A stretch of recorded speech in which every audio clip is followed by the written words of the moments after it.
Today I'll talk about training for multi-day events, mental stamina, and being a construction worker.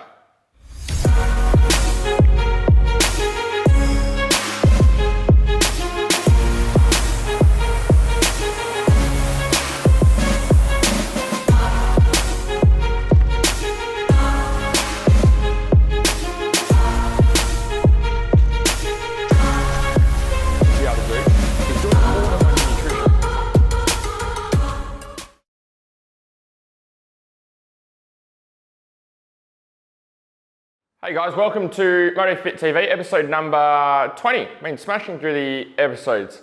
It's good to be able to get up to number 20. So had I suppose, a fairly big weekend, or by the time you guys get this, it'll probably be a week or so after Mother's Day, but had Mother's Day yesterday, so filming on a Monday. So I went and had breakfast and lunch for that, especially with my partner's side of the family. And then also had my brother's 21st, so went out for dinner down in East Perth, for those of you at, I think it's called the Royal. So I went for dinner there and had a nice meal with the family and caught up with everyone. So for those of you who know Perth, for those of you who don't know Perth, East Perth is obviously east. And that's about it. No mountain biking this weekend. We had a bit of rain today and yesterday.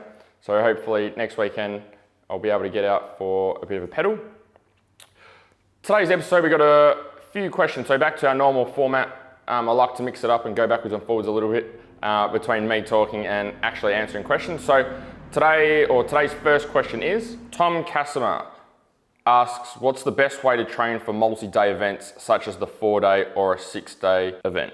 Awesome, Tom. So when we're training for multi-day events, a lot of the preparation, the organisation is done beforehand, not in the actual event. So a lot of riders and racers, they're in a very reactive environment rather than in a proactive environment. What I mean by that is, say there's a 4 or 6 day event and you're riding, you're racing, they only start to worry about fitness and energy and hydration, all those types of things, when they actually feel they don't have any energy or they don't feel hydrated, or there's other things there that are holding them back. So what we want to be able to do is put ourselves in a proactive environment rather than reactive and reacting to everything. So we need to be able to have a look at the things that are going to come up. So obviously, first of all, the most important thing is hydration. Okay, making sure you're getting plenty of water in, not just while you're racing, but beforehand. So there's studies that show that a decrease in hydration by about 10% can result into a total decrease in performance of up to 40%, just from that 10% dehydration. And a lot of riders and racers go into their racing dehydrated. They're that 10% dehydrated or even more.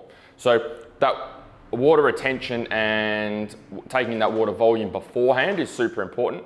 If you wait until you're thirsty or you're already dehydrated, it's impossible to be able to come back from that and continue to ride. In other words, when you're dehydrated or you've run out of water, that's it. You need to rest up, get the fluids in. You're not continuing to do activity, because that's going to actually make things worse. That's the first thing, hydration. In terms of nutrition, you need to be pretty organized with the nutrition side of things. So everything needs to be organised beforehand. So depending on the format of the event, some of you may be out in the middle of the desert, some of you may be local for these types of events. So that means that you can travel backwards and forwards to home. Either way, you need to make sure that everything is organised and prepared. Preparation is the key. Okay, so knowing that you've got the 4 days or the 6 days coming up, knowing that it's going to be tough, knowing that stuff's going to go wrong with the bike that you're going to have to work on, knowing that you're going to have to clean your gear, knowing that you're going to have big days and you're probably not going to want to spend an hour when you get home preparing your food. Have everything organised. So have all your food organised, have everything ready to go, breakfast, lunch, dinner, snacks, and work on that for the full 6 days. And that's not just something you can implement for your racing, but also implement for day-to-day life as well. So having your nutrition, having all your food boxed up, or just at least organised. So minimize the amount of time you have to spend deciding or making food decisions. Take that away. So in other words, if you know that each night you need to be having steak and vegetables, then okay, sweet. Make sure you've got all the vegetables there cut up, ready to go. Make sure you've got your steak there and you know exactly what you're having. Don't leave it till, I've got to go to the supermarket to buy stuff and then trying to rush down there after hours and then making it hard for yourself. Always want to make sure that preparation is the key. In terms of training, obviously over those 6 days, you're not going to be doing any training because you're focusing on the riding and racing. But one of the things you can do is work on active recovery. So after every day's riding a race, and you can go for a bit of a walk, jump on the exercise bike and tick over, get down to the swimming pool, depending on where you're at and what you can do. Obviously everyone's in a different situation. So you just want to get some active recovery, just some consistent movement, some steady state cardio. Everything I normally tell you not to do in terms of cardio, I want you to do that because that stuff's really beneficial. Low intensity, it's not going to cause any extra fatigue, but it's going to keep you moving and actually be able to promote recovery. Shane Gregg asks, I get cramps in the palms down my thumbs. Okay, so Shane, in terms of cramping, there's a few things to be able to work on. Number one is hydration. Are you getting in enough water? The other thing to look at is electrolytes. Are you getting enough things in such as potassium, such as sodium, like things like salts, okay?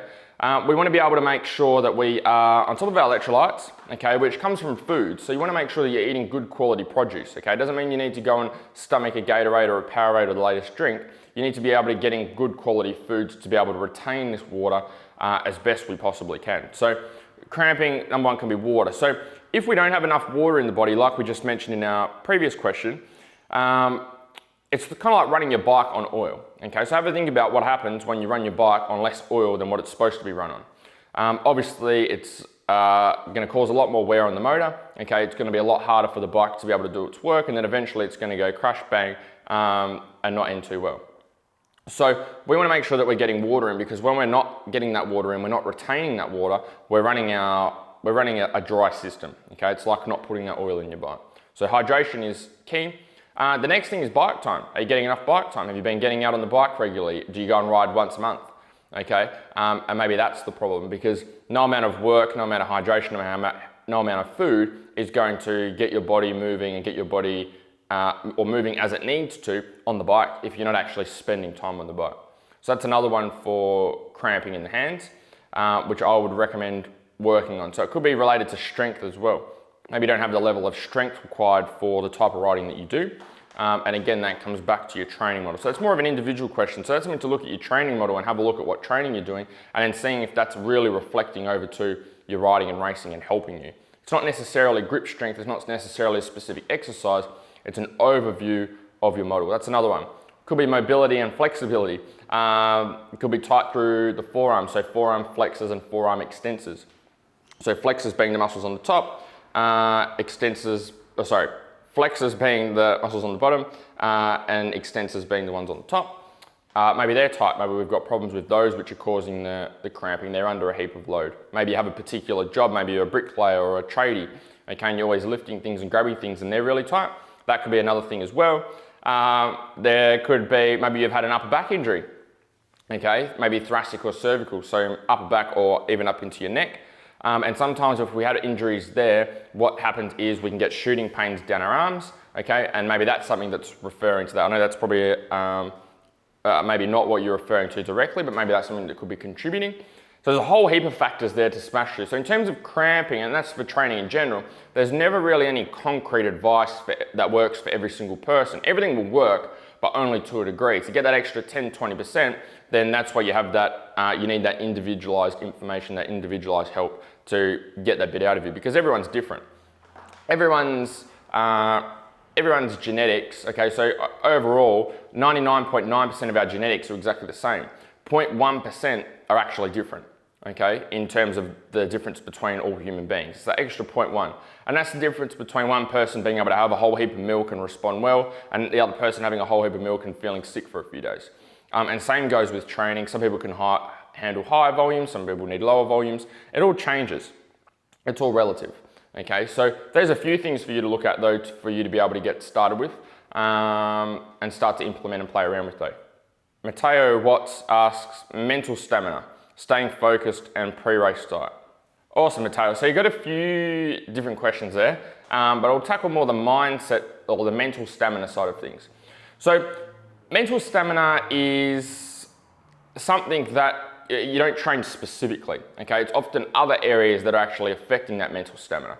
Maybe you don't have the adequate level of strength out on the bike and you need to work on getting stronger. So the stronger you are, the easier it is for you to move the bike, the better your endurance. So the better your endurance and the easier you can move it, the less energy you're gonna use. Maybe it's your cardio and conditioning. Maybe your training that you're doing isn't actually reflecting your movement out on the bike, okay? Or the intensity out on the bike. Maybe it is your nutrition, okay? Maybe you aren't eating correctly. Maybe you're not fueling yourself correctly. Maybe it's hydration. Maybe you're not hydrating correctly. Maybe you've had previous injuries that are causing mobility and flexibility issues, which means that you're not able to move around as efficiently on the bike as what you could. Maybe you're compensating to a certain part of your body, which is causing premature fatigue. Maybe it's all of the above. Maybe everything needs a little bit of work, okay? But usually what you'll find is there's one specific or a couple of specific areas which are really holding you back, and you can work on fixing those, and that will catapult your progress forward because they're the, I suppose, the weakest link out of all the areas. So in terms of race stamina or mental stamina, you want to be able to make sure that all these areas are performed well. And then the same things that affect balance as well. So a lot of people ask me about balance training and whether they should be implementing like standing on a Bosu ball, standing on one leg, or hopping up and down on one leg and having weights overhead and all this crazy stuff that gets me really fired up, as I'm sure you've seen. But what we want to be able to make sure is that all those factors beforehand are fixed, because that's what leads to the poor balance. So in other words, if you map out a straight line right now, okay, while you're fresh, you've done some stretches, you've done a bit of a warm up, and you map out a line with a piece of fishing line, okay, just laying on the floor. You don't have to actually be up in the air, and you walk across that. Have a look how easy that is. Go train today and do your training session for an hour, okay? And granted that you're actually doing a proper training session that's not Zumba, then you'll find that when you go back to do that line, it's gonna be much, much harder. Doesn't matter how many times you practice walking over that fishing line, it's not really gonna matter, okay? Because we've got fatigue and energy and all these other areas which are actually affecting our balance.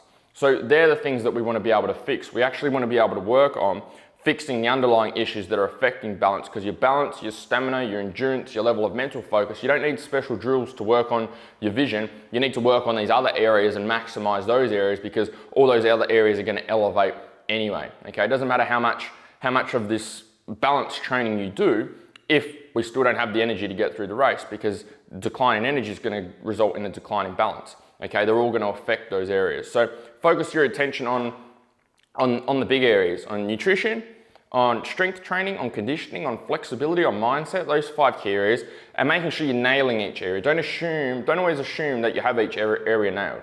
Always work on making every area better every 12 weeks, or however your program works. Always work on making those things better. Always work on progressing and being better.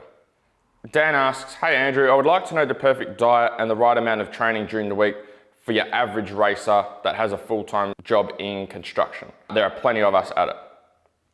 Awesome question, Dan. So what we want to be able to work on with your training is training the least amount that you can. Most riders make the mistake in trying to train as much as they possibly can, okay, when most of your time should be spent on the bike. So you want to be able to actually minimize the amount of training you're doing, maximize the results you get from that time, so you can spend all the other time on the bike. So a lot of people say they don't have time to get on the bike, okay? And for some people that's true. They work 14 hours a day, they get time to go to the gym, they've got a family, all the rest of it. That's perfectly fine.